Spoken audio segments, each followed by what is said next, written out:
Not you. What are you eating? Are you eating cornbread? Mind your business. What? Wow, you starting the podcast out with it. Not mind your business. You don't want to eat on a motherfucking podcast, so now you got to share with the class. What are you eating, Jordan? Okay, if you have to know, Sequoia. do. I was at the Verve Cafe on West 3rd and near the Grove. Oh, near the Grove. Near the Grove here in Los Angeles. And meeting a friend for coffee, and I got a lemon poppy muffin. A lemon poppy muffin. Oh, look at you living your best LA life. I don't even understand why you pretend like you don't love Los Angeles. Because when you come, it's just like, I'm going to do all the Los Angeles things. I'm going to get a lemon poppy muffin and I'm going to hydrate and et cetera, et cetera. It's nice. It has its perks. I know I talk a lot of big talk, that I think I was traumatized living here, okay? No, that's fair. That's fair. Being broke and being here and not having a car is a very hard experience. Oof, that is. Oh, you thought you was gonna move to Los Angeles without having access to a vehicle. That's where things get. Yeah. And I figured it out, but then after a while, it was like, why is it taking 175% more effort to do things that in most other cities I'd be like 5 seconds. I'm telling you, it's a very inconvenient city. I'll tell you that. Los Angeles is not convenient at all. But I'm back here and I'm enjoying it more. Right, you got lemon poppy seed muffin right now. So I got access to lemon poppy seed muffin. I've been getting a lot of sun. I feel good. You got a lot of sun. You got titties on your cup. Like, it's just. I do have for the listeners. I'm drinking this episode's tea out of a cup with an assortment of boobs on it, of representations, drawings of breasts on it. Mm-hmm. Some long, some short, some thick, some thin, Some pokey, some round, And it happens to be the lone clean mug in the place I'm subletting. It was not a choice, though some have chosen to construe it as one. I mean, Jordan brought it from home, and he's just a little embarrassed that he just really couldn't travel without his boob mug. And I understand that. I understand how you would be, but you should just embrace who you are. Like, I there's no shame here. We're all family on this here podcast. You know what? I'm tired of being attacked. So let's begin the podcast. Okay. Let's begin the show. Okay. Yeah. No, it's totally fine. Let's start the show. I'll intro us in. How about that? I'll do that. That's good. That's good. Okay.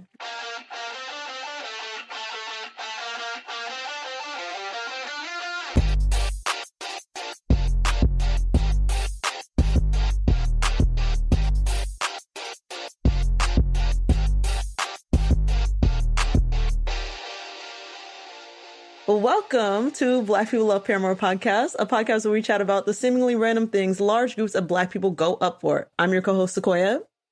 And I'm Jordan. And today we are chatting about, I don't even know how to put this. I don't know how to put it. White negresses is what I have written down. White negresses.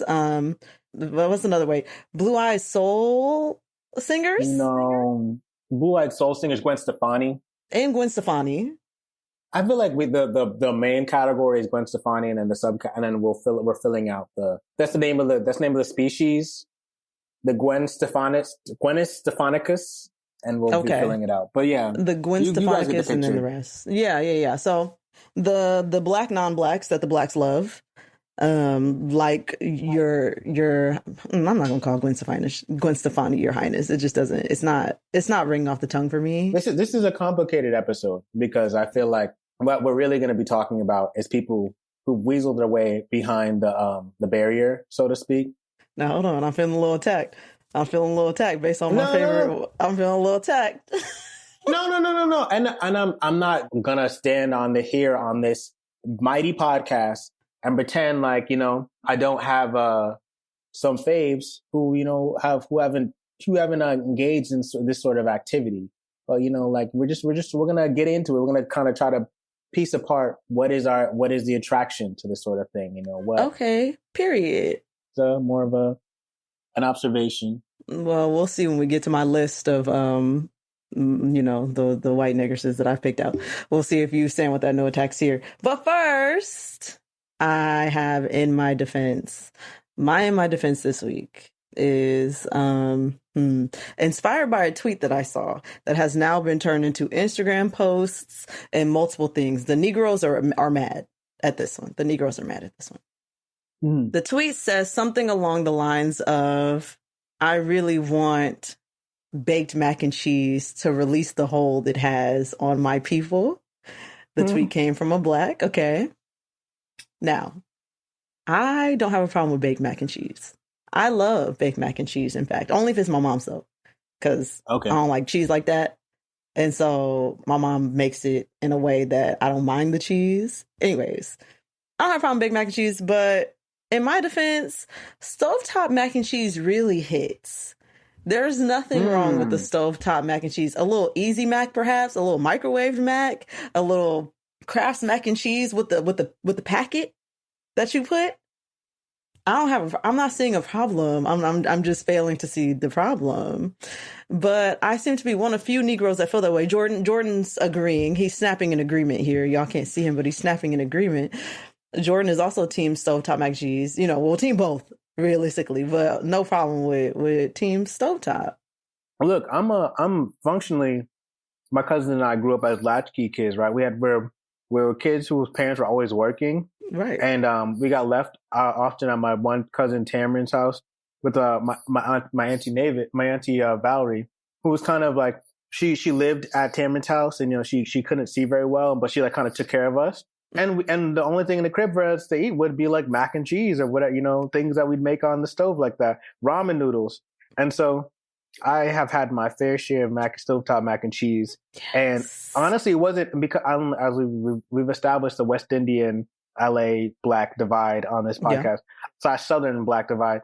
It wasn't until I started going to like other Black people's houses that I realized that people bake mac and cheese. Because that's not a thing that Jamaicans really do like that. Okay. We don't really, because mac and cheese is more of an American thing. And so we don't really do that. And so I didn't know that it was supposed to be baked until I was like going to other people's houses and be like, oh wow, this is delicious. But I thought, because I'd only really had the Kraft mac and cheese thing. Yeah. So I'm with you on this. Thank you. I love when we align in my defenses, because I just feel on the important issues, you have to be aligned on important issues in order to sustain a friendship. It can't be like some, fuck baked mac and cheese, fuck stovetop mac and cheese shit. And I can't be friends with you like that. You know what I mean? No, come on. Fundamentally, this show is about building a coalition, a Black coalition. Right. African Black coalition, ABC. We love that. Exactly. Okay. In my defense this week, I'm going to go ahead and defend the thing that we're all thinking about and that we can't stop constantly thinking about. That is, where's my defense? I was going to try to make one up. You were trying to talk your way into getting something out, and it just didn't come. It didn't come for getting you. Caught in the act. Yeah, you got caught in the act. You thought she was about to be able to pull one out. You couldn't. Oh, wow! I was really churning of the gears. I'm like, I need a breather. That hurt. In my defense, hybrid cars. Okay. I know the Larry David of it all. The tiny silent golf cart of it all. I know the goofiness of it all. Yeah. And I also know, the environmentally consciousness of it all. I've heard both sides, but I'm here to stake my personal claim to the Prius I've been driving once since I've been here in LA for the last 2 weeks, is that the gas, it's a beautiful thing. Impeccable.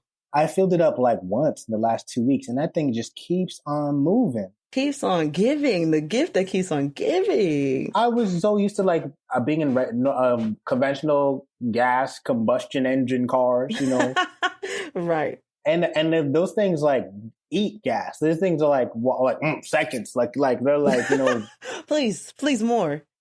May I have some more? This humble, handsome, beautiful, car only takes what it needs. And just keeps on giving. Just a giver. So, obviously, I'm not even going to make the environmental claim on this because if I'm being honest, I don't actually care that much as much as I should.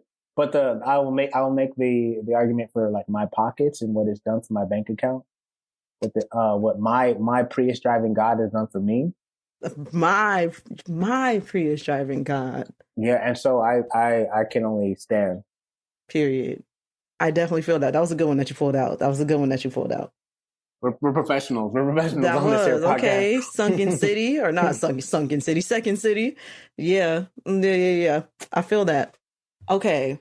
On this episode, I also want to talk about songs. A song, just a song. Just a song, you know, that you're feeling as Negroes, that you feel like really aligns with you as a person that's not by a Negro. Do you have any songs, Jordan, that you're feeling? That's why I thought about this.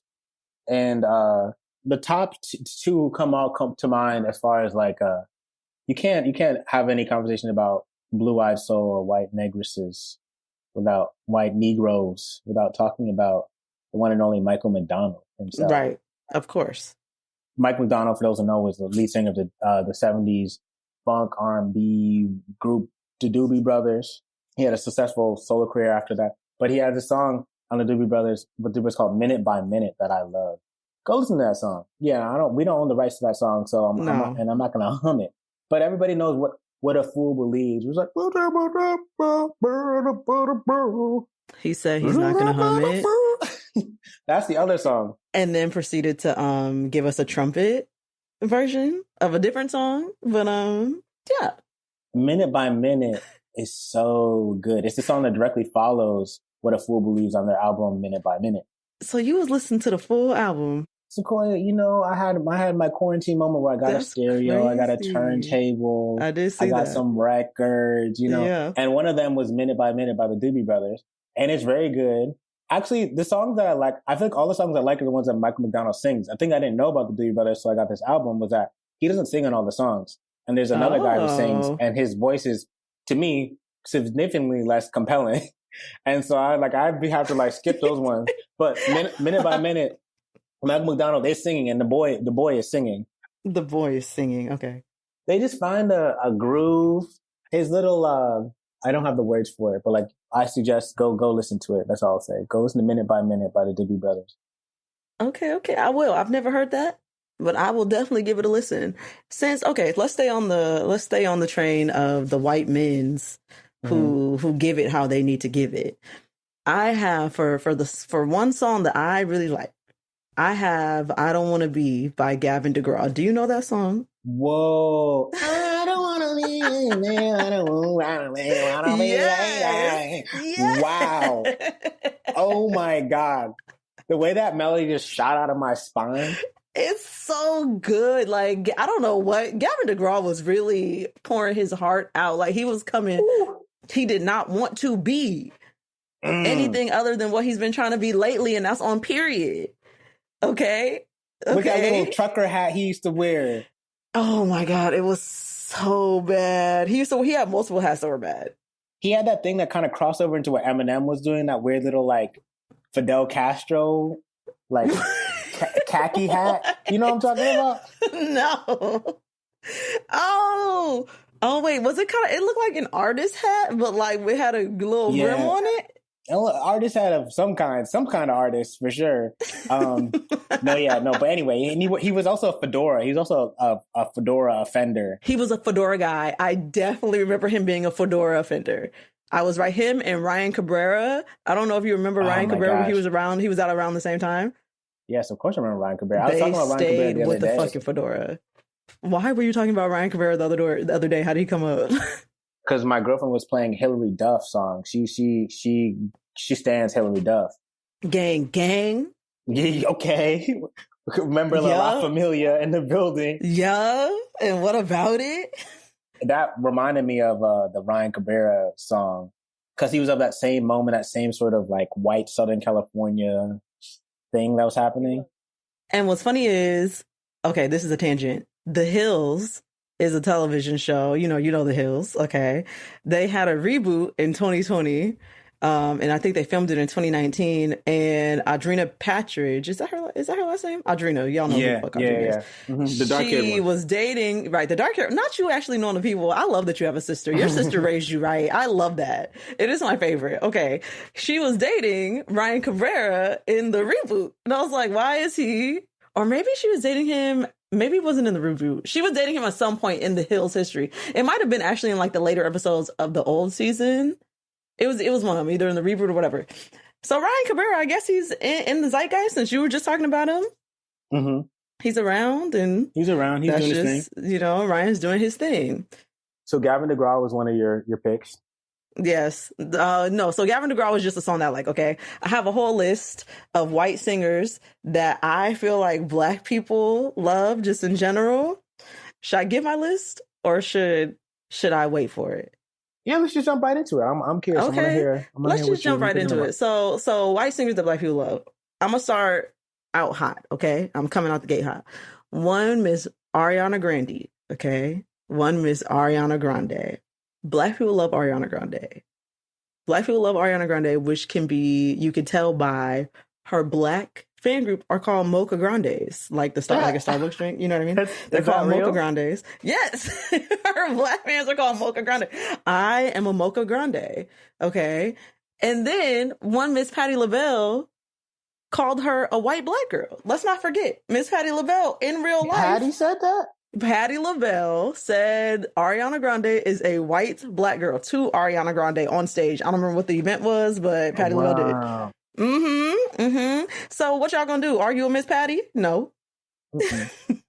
Okay, so thank you for one putting me onto the game that is Patti LaBelle calling Ariana Grande a white Black girl. I think we should backtrack and like introduce this concept a little bit. So like Sequoia and I have been thinking about this last week. The idea of we've struggled to come up with a better term than a white negress, right? Like, and I think this is like a trope that goes a long way back. You know, like before Black people were allowed to be shown on TV and film and all that things, they had sometimes who would either literally be in blackface or like white people who just like gave a little enough black, you know, signifiers to get that excitement, you know, like without having to have the actual presence of a Black person.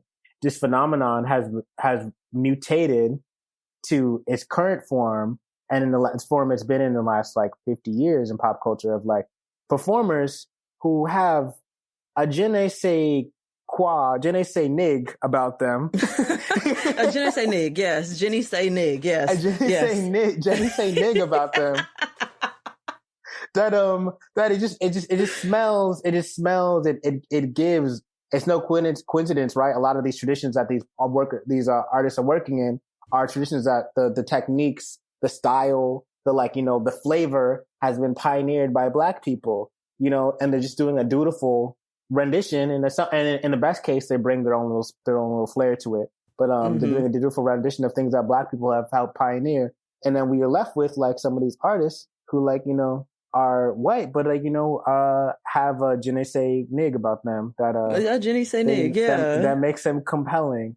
Right. And Ariana Grande is, I think, a great example, like you said. Ariana Grande, you know, she is a phenomenal example. The Mocha Grande stand, Patti LaBelle stands. The talent is undeniable. I don't know what to tell you. So are you going to argue with Miss Patti or not? So if Miss Patti says she's a white Black girl, then she's a white Black girl. Mm.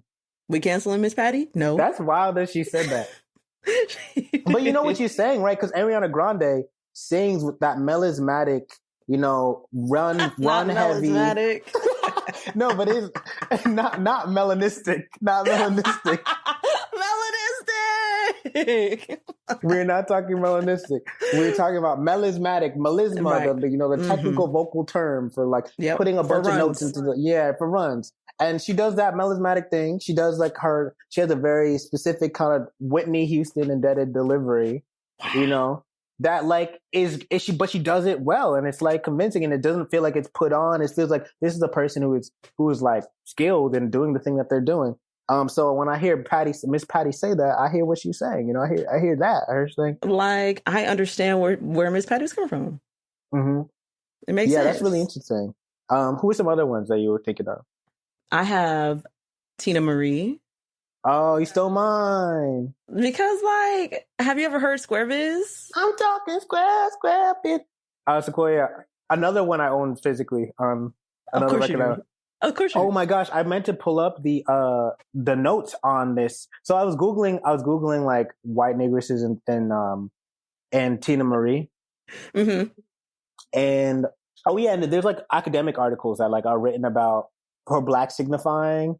I don't have a JSTOR account. If you guys have a JSTOR account, please email Same. DTLP pod. You guys, You know, please, I need the login for a I need to plethora log of in. reasons. You know, so we Okay. can like, you know, get scholarly. We can get academic in here, but basically, you know, there's a lot. There's been some written about Tina Marie and like, you know, this weird space she occupied. And for those who don't know, Tina Marie, 70s singer, white lady from California, who married famously Rick James, the 70s, 80s R&B singer, funk singer, and was notably one of the most popular white artists ever on Motown. Tina Marie. Is that right? That's true. Yeah, she's one of the most successful white artists on Motown. Oh. And she had her hit single "Square Business," and I have that record. And on it, I'm not gonna be able to find it right now. But there's a little note that she has on the outside. And again, Miss Tina Marie married Rick James, famous black singer. That's wild as hell. She wrote this weird little poem, and she was like, it's like, I've been called all sorts of things throughout my life. Like I've always stuck out. I've been called nigger lover this, nigger lover that. That's a quote. A direct? That's a direct quote. They printed those. They printed those and they sold them in stores. No. And so she was like doing this like white victimization thing of like, I like black people. She was doing a special, No, not Tina. But we can separate the person from the art that they produce and Square Business. And R.I.P. Tina. You know what I mean? Like, R.I.P. Tina. She might have been able to come along and fixed it had she, lived. Right. And, I don't know what else she did in the rest of her life. That was in 1981. Maybe she renounced it later in her life. I don't know. What I do know is that you're exactly correct in thinking that Square Business is a bopper, because that song does go all the way up. It's a boppington. I love that one. It's phenomenal. She also had this one song. I don't remember what it's called, but it had like this it started off so strong. I think it's called Stir It Up. I'm not sure if that's what it's called, but it was on like a later album. It came out in like early 2000s. Wonderful. Oh, wow. She was still giving it up in early 2000s? Yeah, she was like, my mom had that full album. I think I know that full album. Oh my gosh. And her and Rick James have that duet, Fire and Desire. And I remember they performed it at some award show in the early 2000s. I forgot. They were up on each other. Ew, wait, they were up on each other. That's disgusting. I don't need that. I don't need that at all. Yeah, they have Fire and Desire. That is a classic. My dad used to be bumping that in the house. It's great. Yeah. Wow. Ugh. Wow, now I feel old. I feel like I'm about to say they just don't make music like they used to. But I mean, I don't know what to tell you. I don't know what to tell you. I'm old. Not Sequoia's millennial jumping out. Stop it. Don't say that to me again. I identify as a zillennial, sir. Oh my I identify gosh. as zillennial, okay? Don't try to take this from me. Do you have anybody that you want to jump in before I finish? I have a list. I can rattle them if you let me know. Okay, so you stole one of mine. Tina Marie was definitely one I had. Another one I wanted to mention, just like kind of anecdotally, not for their music or whatever, but I was thinking about this thing, I was thinking about this topic, and it reminded me of this James Baldwin book that I read a couple of years ago that is called The Devil Finds Work, and it's about film. It's about him and his relationship to film. Mm-hmm. He writes about the earliest movies he saw. He talks about, and there's one passage where he talks about being growing up in his house in the Bronx, and his dad, he had an abusive father, and his dad would always call him ugly, which like we've all seen James Baldwin. He is a little ugly. I'm done. I'm done. Turn the podcast off. Cut it. Cut it. But his dad wasn't saying it in a way that, his dad was saying it in a kind of a racist, self-hating way, like you're ugly, you look, got big eyes, blah, blah, blah. Right. And James Baldwin, would like, as a little boy, he didn't know what to do with that, and then he saw, the actor Betty Davis, who was a 30s black and white film actor. And he was like, oh, wow, she looks like me. And if you look up this woman, Betty Davis, Bette, she's a white actor from the 30s, but she has big old eyes. And kind of full lips. And she kind of has like, I wouldn't say she has certainly black features, but she's an odd looking white lady. I definitely see how you get there. Yeah. Yeah. And it was like this weird thing where it's like, he was like, I was the first time I felt like I saw some semblance of representation of myself on screen a little bit.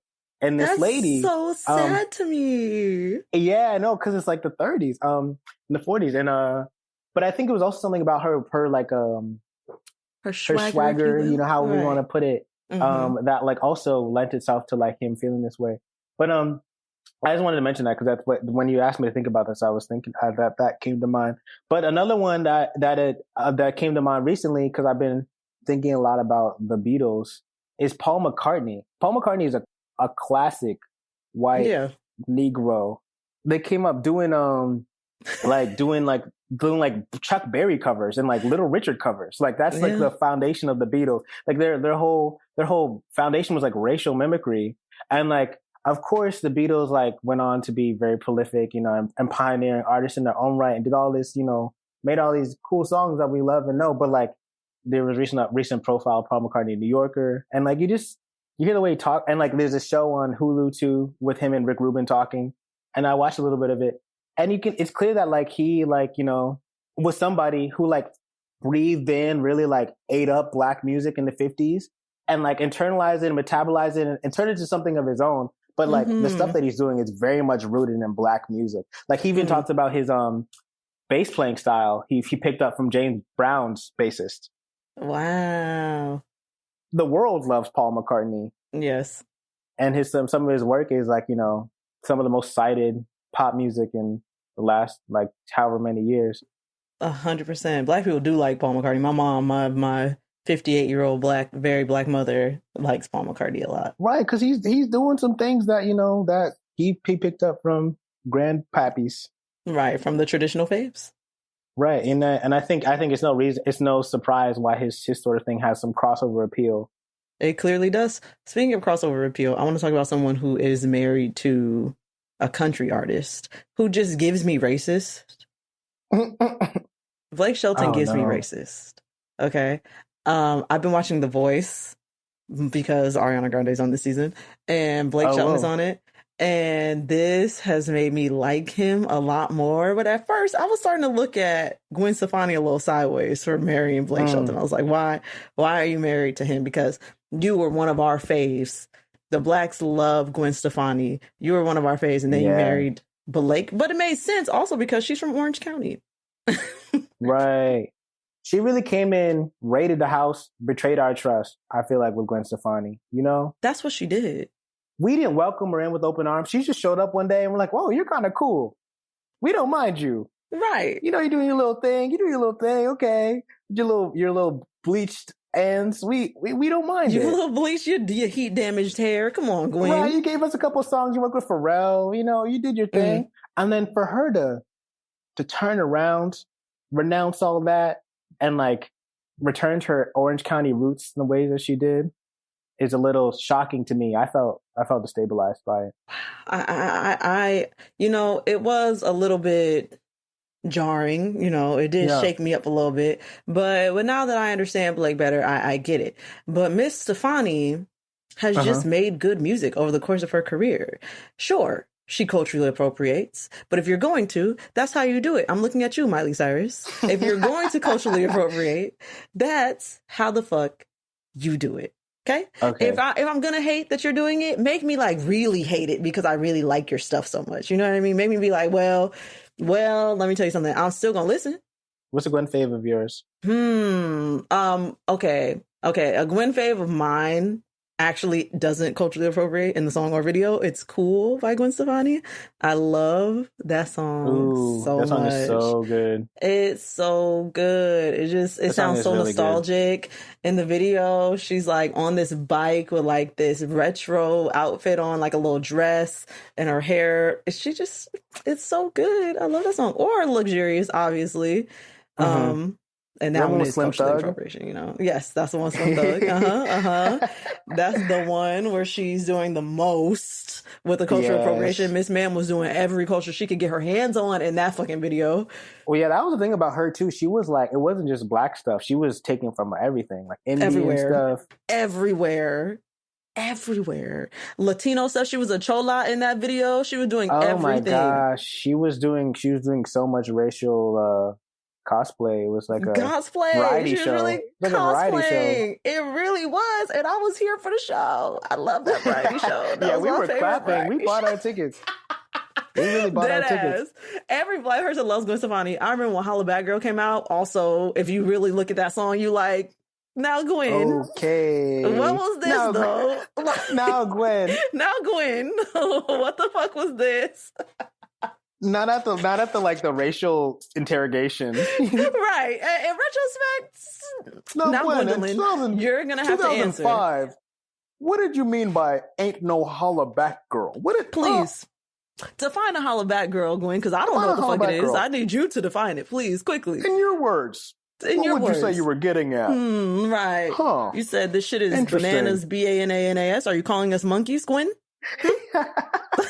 I'd just like to know if that's what you're alluding to. Yeah, Gwen. No, Gwen, that's really interesting fruit to choose. That was a really interesting fruit to choose on a song where you rapping damn near, okay? You're rapping, Gwen. What's that about? Yeah, no, she really was stomping on that line, but we were here for it. It was a different time. Here, I loved it. I ate that shit up. I remember fourth grade. I remember starting fourth grade, and that song had come out that summer, and like we couldn't stop singing that in my class. I remember everybody singing that. Yeah, yes. B-A bananas, B-A-N-A-N-A-S. And I think about it, everybody was looking at me when they were saying that. What's up with that? You know? Yeah. Everybody was looking. Yeah, exactly. That's what she intended. She wanted them to look at you. That's what it was. Guys who listen, everybody listening, that's not true. I was not racially aggressed in fourth grade. That is not true. Don't say that just because your fourth grade friends listening, you're trying to get them off the hook. It's okay. But yeah, Gwendolyn. Oh, you gonna give names? No, I'm gonna give names. No, we're not giving names. All right. Okay. Well, yeah, Miss Gwen Gwendolyn Stefani is a great one. Yeah. Gwen Stefani is a great one. She might be I won't say she's the originator, but she was like the first really cool white girl from my generation. Like a very cool, like she was just so fucking cool. There was nothing you could do with that. Like she just really cool. She was like the anti Britney Spears. Obviously Britney, well, she came first, Gwen, I think. But she was like Gwen the anti Britney Spears. Say more. What do you mean anti Britney Spears? She was like full opposite. Britney was like this like very poppy, like cute, young but still kind of sexy. Like, you know, she was like hitting all of these tropes that are very standard. And Gwendolyn was subverting. Also, I don't think her name is Gwendolyn. I think her name is Gwyneth. But I'm going to call her Gwendolyn because I prefer that name. She was subverting all of these shows. She was running around with this mad bleached hair in electric chairs, screaming at the camera with jumpsuits on. It you know, she was giving a show. She was punk girl. She was doing punk girl, you know. She was a punk girl. And I stand. You know, she wasn't going with none of that pop shit. She said, I'm a real rap bitch. She said no pop shit. That's a Megan Thee Stallion line, by the way. So Gwen is the first person that said that. And she was thinking about, when Meg wrote that, she was thinking about Gwen. You know what I mean? Yeah. There was another one I had in mind. I can't think of who else. Tina Marie for sure. Yep, definitely Tina. Miss Tina. Maybe it'll come to me, maybe it won't. Okay, I'll move us along until it comes to you. Please move us along. So now I have my first man to enter into the picture, okay? That is Robin Thicke. And Robin Thicke married a black woman, and then he felt so embedded in black culture that he co-opted the Black Men Don't Cheat movement by cheating. You know? Yeah. That's great. I don't appreciate this illusion. You don't like the slander? You're saying you don't like the slander? What do you mean? Making. It feels a little slippery. You know, it feels a what little. What do you mean? I'm just saying black men don't cheat. You know. Yeah, and then you're gonna say that the black men do cheat, and you know I don't. Just some, what Robin Thicke chooses to do is not representative of all Negroes, is what you're saying. Yeah, yes, exactly. Okay. No, Robin Thicke is such a good one. I tell this story often. I had a deep connection with the Evolution of Robin Thicke album because my dad in 2006 was dating this woman who got him it for his birthday, I want to say. Her name was Loris. Shout out Loris. Great taste in music. Loris. And that album just took me. There's Shooter with Lil Wayne is on that album. You know that song? No, I don't think I know any. I don't know the album. Do the knowledge, Sequoia. This is. If you're gonna do it, then do it. Okay. Well, Lil Wayne's on the album. "Wanna Love You, Girl," the Neptunes produced song. Oh my God, phenomenal! 10 out of 10. "Lost Without You," of course. Wonderful. Oh my God, that album is like top front to back. A slaps. And he really put his foot in that thing. The child of a TV star. He had the chips were stacked against him. I don't know what Alan Thicke was doing that his son. Now, who is Alan Thicke? Tell me. That's his father. His father was the dad on what is Alan Thicke? What show was it? What is Alan Thicke? That show. What is it called? Growing Pains. Growing Pains. Oh, like a let me see. Alan Thicke. It was an ABC sitcom. Canadian. Oh, he's Canadian. Mm-hmm. Oh. Growing Pains used to be on it was like a sitcom that I think I saw reruns when I was growing up. Okay, yeah. No, I don't know nothing about Growing Pains. But that's his daddy. I didn't know that he came from somebody. I didn't know that he was yeah. Oh yes. Oh yes indeed. He's an LA kid, and I don't know whether he just started hanging out on Slauson or what, but he found something. He found something. He picked up on something. He hit his niche. My man's was going. Yeah, no, Robin Thicke. Yeah, he has a talent. But then he went and stole from black people with his date rape song. I forgot about that. Everybody get up. What the fuck is that? Blurred Lines. Blurred Lines. I know you want it. Oh yeah, he stole from Marvin Gaye. Got to give it up. Yeah, and Pharrell, an accessory in that crime. Pharrell's been an accessory in a lot of crime. Pharrell's got a lot of goodwill for somebody, who's been. I swear to God. Who's been doing some shady stuff for a while. I'm telling you.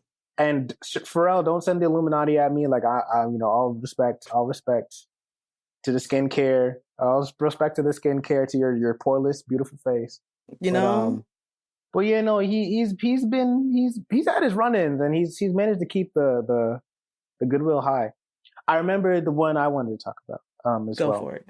Another one of the early 2000s, mid 2000s that we cannot forget, which you probably have on your list, is Amy Winehouse. Oh, she was next on the list. She was next on the list. Amy was next on the list. Yeah. There's no reason for a tiny British Jewish girl from London to be singing the way that woman sings.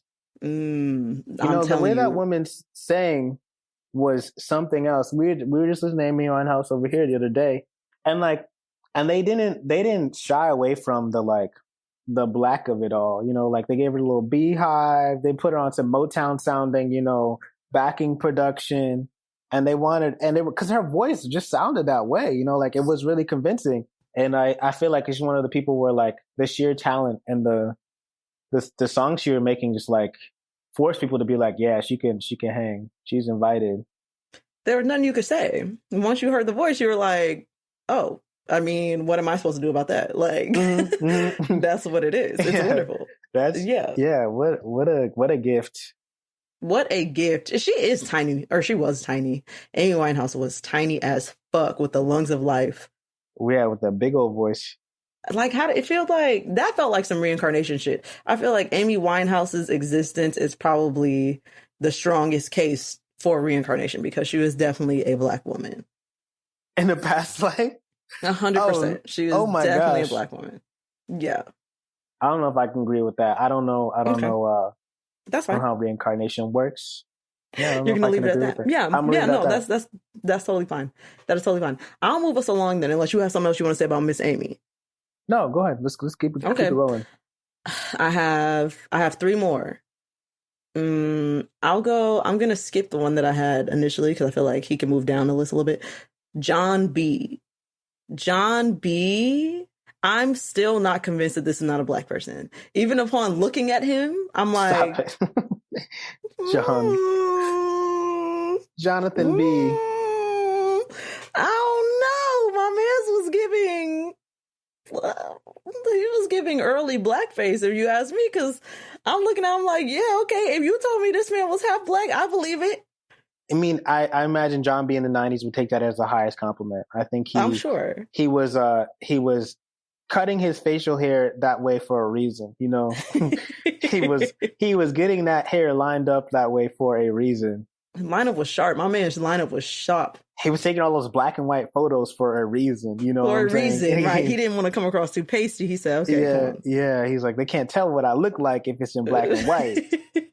And I couldn't, and I could not. Yeah, and so no, he's a great one. I was recently made aware of this John B song that the produced, which is Jay Dilla and what's his name, Q-Tip.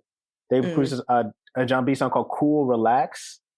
You want to talk about smooth R&B? You want to talk about a song that smells like Jacquard Noir? You want to talk about a song that feels like a leather interior and the Mercedes coupe? You know, going 70 on the highway. Okay. That song makes me feel like I'm on a episode of Girlfriends. You know what I'm saying? Oh, that's the vibe. This song is so sensual and good, and it feels like you know, the scene in like the black rom-com, the late 90s rom-com, where she finally gets close with the man that she's been like, you know, thinking about, and like they're dancing together, you know what I'm saying? That song is so good and it's so sensual. And yeah, that's a John B song and made by a full 100% cockazoid.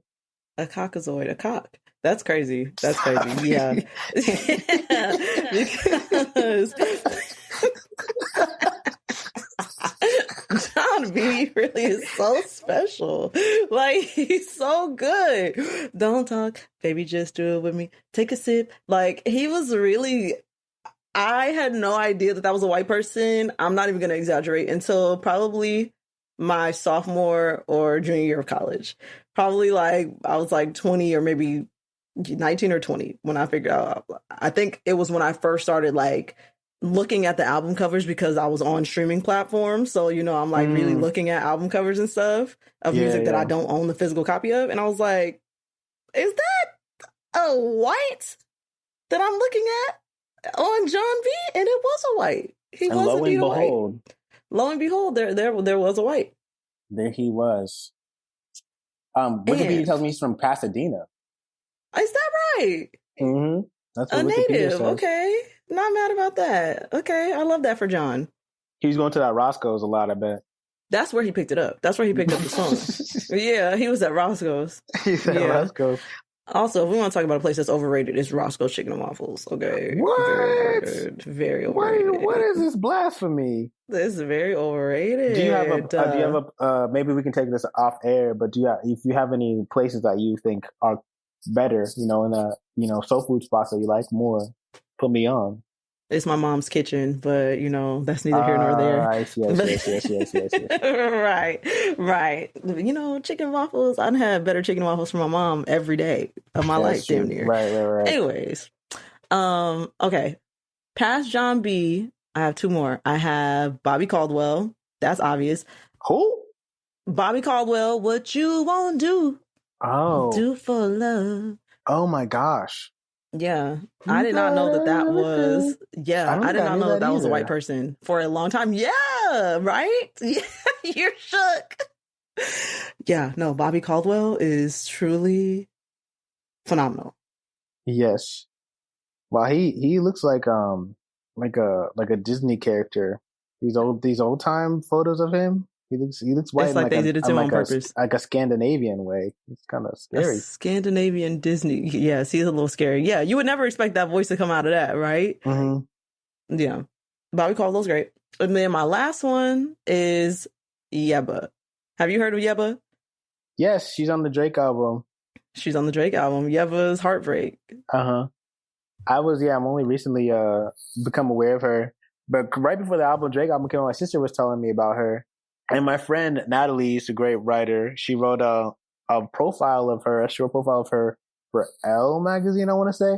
And she kind of got some heat on the internet because she, in this article, wasn't exactly comparing Yebo's voice to these people, but was likening the experience of hearing her voice for the first time to the experience of hearing these other people's voice for the first time. And I think she mentioned Beyonce in the same breath as Yeba, and people got very upset with her. Like, she was getting like all sorts of like responsibility, like, you need to take this down. How dare you mention this woman in the same breath as Beyonce? I think I saw that. I do think I saw that on Twitter. There was one day where I saw some article where they were mad at. Yeah, I saw that. It's giving dramatic. Yeva has a great voice. Like, y'all, stop it. I know she wasn't saying it was the same thing. You know, she was saying it was like, you know. Right. No, like, okay, y'all are doing a lot, but you know. But you like Yeba's work. Have you listened to some Yeba? What's some Yeba? Yeah, like? So yes, Gary put me on to Yeba like before she was on Certified Lover Boy, and I was like, I can't believe that this is a white person. Like, I'm having a hard time understanding this is a white person.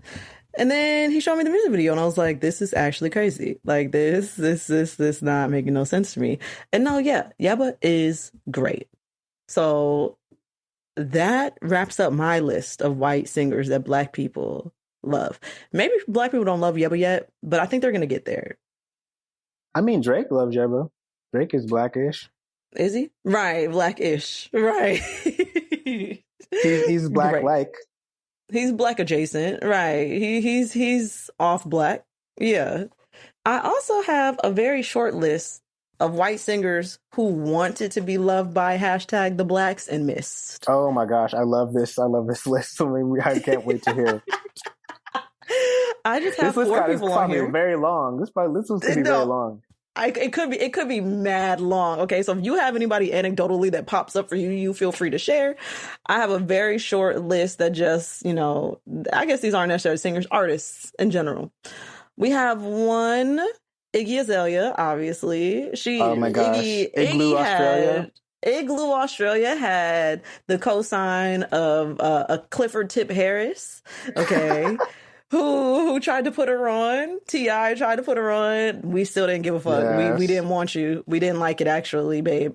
Because when I heard Iggy, I was like, okay. I was like, sure, her voice is a little weird, but I was like, I guess, you know, this is how you sound if you grew up, you know, in the South. Found out that this nigga was from the southern part of the world, sure. South Perth. She was from the south of the world. She's from South Earth, sure. Right, but definitely not from fucking the South. I was like, oh, this girl can go straight to hell. She's from South Brisbane is where she's from. Right. I'm like, girl, go to hell. What the fuck? Yeah. So that's one. A good one. She tried it. Mm-hmm. Yeah. Second, she really did try it. She continues to try it. Do you see this? Do you see this? Yeah, she continues to try it. What? This song, she come out with a song where she's like wearing, it's called like, I don't even remember what it's called. Yes, she actually looks like a Black. She looks like a Black. Yeah. She's doing brown face in it. Right, pure brown face. Okay, I have this next person fell from grace. This next person used to be in Black people's good graces, had a tumble from Black people's good graces, and just recently the tumble furthered. Okay. So Justin Timberlake really started off in Black people's great graces, and then he snatched some shit off Janet Jackson's titty on the Super Bowl. She got blacklisted. He didn't have shit to say about it. We let him get away with that shit for years. With that silence, we let him get away with that silence for years. And just recently, when he was getting dragged for how he treated Britney Spears, the Negroes co-opted that dragging and was like, also, let's talk to you about Janet. Because we're tired. Mm-hmm. And my man's was getting dragged for that. He has been casted out of the Negro Kingdom, and, you know, now I guess he's white. He left voluntarily. Yeah. He put out in Man of the Woods, where like his whole rebranding was like Minnesota. Like his branding was like white Minnesotan was the whole. He was rebranding as like Shia LaBeouf. Yeah, he was rebranding as Shia LaBeouf. And I mean, we want to talk about another person who's been doing a weird blackface thing, Shia LaBeouf. But yes, no, Justin Timberlake had the world in his hands, Sequoia. You're so right. Like he had a successful the boy band thing. That first album, Justified, indisputably. Like, like magnificent. Like it's so good. Magnificent. One of the best works of the pop albums of the early 2000s. Like the Neptune's production, like that album is so good. Senorita, all those songs on there are so good. And then he went and just like let himself trip over his own whiteness. You know, he couldn't help himself. And did you see, oh my gosh, I love that. My favorite phenomenon on Twitter is when people drag up old people's old tweets from when like 2010 when celebrities were just getting on Twitter and kind of just saying whatever. You remember this weird? I got on Twitter like kind of like right after this, I feel like. Yeah. But like there's a space where like people, like famous people didn't understand that like they couldn't just say whatever. Right. Or like it was before PR, the PR people got to Twitter and be like, hey, we need to regulate this. Right. And there's one where it's like from 2011 where he's wishing somebody a happy birthday. He says, happy birthday to my mother flipping neighbor or something like that. Instead of saying motherfucking nigga, he says mother flipping neighbor. And it was like, what? Why would you just say happy birthday and leave? You could have just said happy birthday would have sufficed. Like it is a perfectly fine phrase. Happy birthday is just fine. No one's ever been mad at a happy birthday. Ever. He said, happy birthday to blah, blah, blah. That's my motherfucking neighbor or something like that. He really thought he was doing something with that one, too. Why would you tweet that? Yeah, no, he's an idiot. Oh, my God. Wait. Oh, my God. I'm so sorry. Wow, this is on my mind. That reminds me, because, like, that's just so fucking unnecessary. It's wildly unnecessary. Why the fuck did you do it? This reminds me of this TikTok that I saw that said, what's the most unnecessary song lyric that you have ever heard? And the song lyric that they said was, and on Take Care, I don't even remember what song it was. Drake, at the end of one of the songs, as the outro, this nigga says, my white friend said, you niggas crazy. I hope no one heard that. Because if they did, we gonna be in some trouble. Like Drake. It's Marvin's room. Drake. Why did you say that? For what? Please. What did that add to the song? What did it add to the song? One, and two, why didn't you say something, Drizzy? Why you heard it, right? Say something. You heard it, right? And when we call Drake blackish, this is what we mean. This is what we're referring to, okay? Because Drake, what the fuck was you on? Talking about my wife and said, you niggas crazy. I hope no one heard that. Nigga, you heard it, okay? You give up your nigga privileges. You can't say the word no more. Give it back. You gave it to the white. You gave it to him. They took it from you. Give it back. Okay? Ooh, okay. Next, on the whites that wanted to be loved by the blacks but missed Marky Mark. Mark Wahlberg when he was Marky Mark. Yes. There's a lot to unpack with Mark Wahlberg. Apparently, my man was really racist. Was running around... Allegedly. Right. Allegedly was running around like... Hate criming people, attacking elderly Asian people, and attacking young black children, like fourth graders. Really? Fourth graders. And so there's just like a lot to unpack with Marky Mark. But yeah, my man's decided once he was finished hate criming the POCs, he was going to go ahead and try to be loved by the blacks in order to get some, have a redemption arc. We didn't want it. We didn't like it. He pivoted and became an actor, very successful. Good for you. Finally, I have Jessie Nelson from Little Mix. That's my last one. I don't know who that is. Exactly. Okay, you do. She's been getting dragged all week. She is the girl from that band who Nicki Minaj has been defending, talking about. So you really have not seen this. Who's this? Okay. Nicki Minaj has been defending Jessie Nelson because her and Jessie Nelson made a song. Jessie Nelson is from a group called Little Mix, a British girl group band. I think they're British. They might be Australian, but I want to say they're British. They are like a product of like a show like The X Factor or something. They came together on some shit like that. And Nicki Minaj, and one of them went solo. The one that has been doing blackface went solo. The group, she left the group. Jessie Nelson. Jessie Nelson. Jessy. That's why you're having a hard time. I'm looking at photos of her. She looks like Lil' Kim. Right. So Oh my Nicki gosh. Minaj made a song with her. The song also has P. Diddy in the music video and features and is like sampling a P. Diddy song. I don't remember what song. I can't remember. I only listened to the song once, but it sounded disgusting when you said, "Oh, interesting" right now. But yeah, she really thought that we was gonna go up for that because she sampled a Diddy song and she got Onika Mirage on the shit. We didn't give a fuck. We didn't want it. You can keep it. She been getting dragged all week.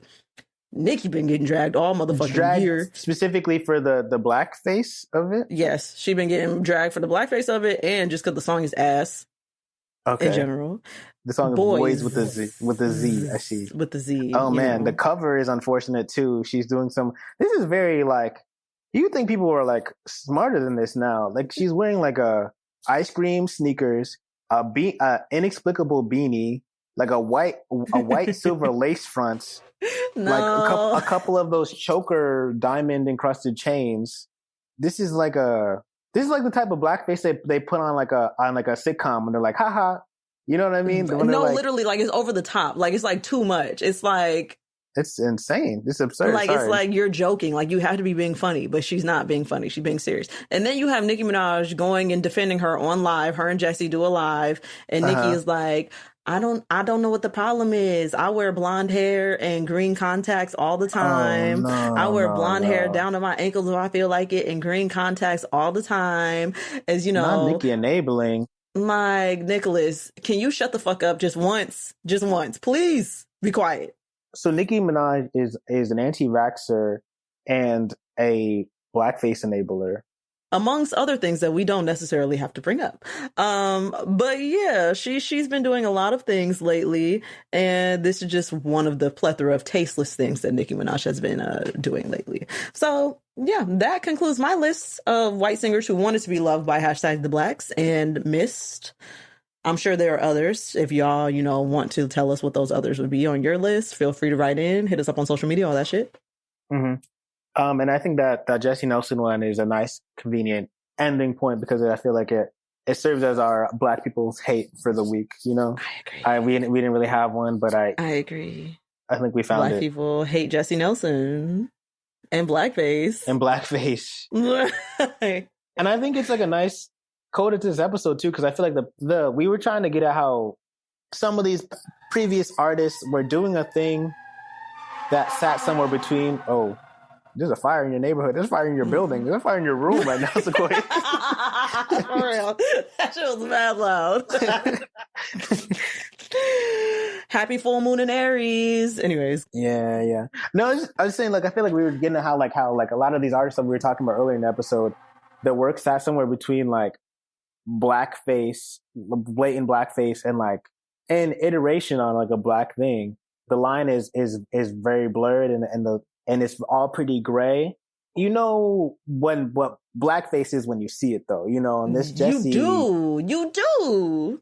This Jessie Nelson thing is when you said she was a white person, I was confused because at first Google Images, I was like, this is Little Kim's little sister. No, literally, like if you look at the group when she was still in the group Little Mix, there are 4 of them. Only one of those girls is black, and I couldn't tell you which one it was. I was like. I said, okay. Oh my gosh. I see 2 blacks. Like, which one? Yeah, which one? That's so concerning. The UK's on a really weird wave right now from what I've seen. I've got my glimpses of like a Geordie Shore and like a Love Island content. Yes.